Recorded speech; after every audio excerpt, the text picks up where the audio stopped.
Installing Prestashop on a localhost environment using XAMPP allows you to build and test your store locally. Here's a step-by-step guide. Install XAMPP. Download and install XAMPP from the official website to set up a local server on your computer. After installation, open the XAMPP control panel and start Apache and MySQL.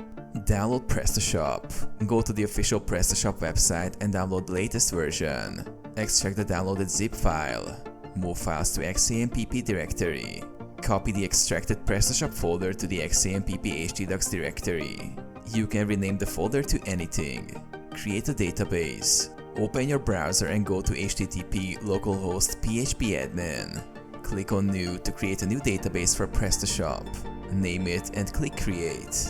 Start the installation.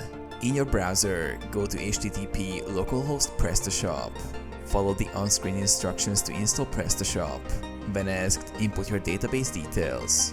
Complete installation. Finish the setup, delete the install folder from your Prestashop directory, and log into your local Prestashop admin.